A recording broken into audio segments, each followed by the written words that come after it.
Ingénieur agronome et spécialiste en hydraulique, notamment en système irrigué, notre jeune cadre du ministère en charge de l'agriculture est muté à Farangourma, son premier poste après une soutenance en 2008 à l'Institut du développement rural de l'Université Nazi Boni de Bobo-Dioulasso. Assoiffé d'apprendre et de découvrir, Richard Monet se retrouve à Bogandé 2 ans plus tard à l'ONG ACF, Action contre la faim. Dans la fougue de jeunesse doublée d'envie d'embrasser plusieurs choses à la fois, l'ingénieur d'alors de 28 ans dépose son balichon à Dori dans le Sénat pour une autre expérience avec une ONG américaine dans le cadre de gestion des réfugiés maliens. Après cela, après avoir fait 2 ans à Dori, et c'est là-bas même que j'ai commencé à élever. Voilà, j'ai commencé à élever là-bas la volaille, à faire les poussins et véritablement ça s'achetait bien. Et je pense que le goût en fait de l'élevage a commencé là-bas. Voilà, et quand j'ai fini les 2 ans de contrat, je devrais venir à Ouaga. C'est là et l'idée est venue d'acheter ce terrain et d'amener les animaux ici et de commencer. Nous sommes en 2013 et depuis lors, ni le réseau MARP, le projet ASCAI, la GIZ ici à Ouagadougou, ni son séjour dans une ONG internationale à Bangui en Centrafrique, de même que son dernier poste comme chargé de programme à l'ambassade du Danemark au Burkina Faso, n'ont détourné Richard Monet de son but.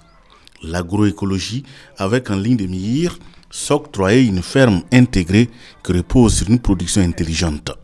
Dans sa ferme de Lumbila, Richard fait la production végétale et la production animale. Et à ce niveau, nous avons l'aviculture, nous avons une race de volaille qui a une performance vraiment exceptionnelle, qui a une croissance très rapide, voilà, que nous appelons curolière. C'est une race qui a, en 45 jours, le poussin peut atteindre un poids de 1,5 kg. Et à l'âge adulte, à partir de 4 mois, le coq même peut peser jusqu'à 8 kg. Voilà, donc nous faisons la production de ces poussins-là qu'on revend à des aviculteurs qui sont intéressés de produire de la volaille pour la consommation. En plus de ça, nous avons aussi les petits ruminants composés des chèvres rousses de Maradi qui sont reconnus pour leur prolificité. C'est des chèvres qui se reproduisent très bien. On peut avoir par mise-bas de 2 à 5 petits. Elle peut faire 2 mises-bas dans l'année. Elle produit du lait. Vraiment, c'est une chèvre qui a un concentré vraiment davantage.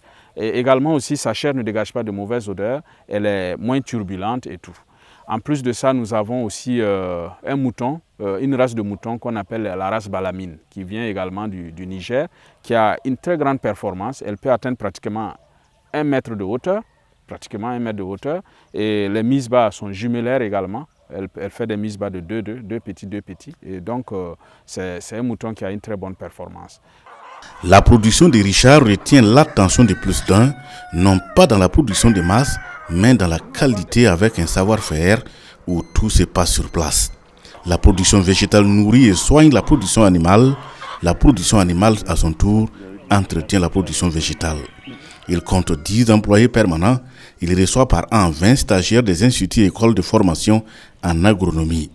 Dans la ferme intégrée écologique de Lumbila, le slogan « Produire efficacement dans le temps et dans l'espace en se faisant sienne la loi de Lavoisier, rien ne se perd, rien ne se crée, tout se transforme ».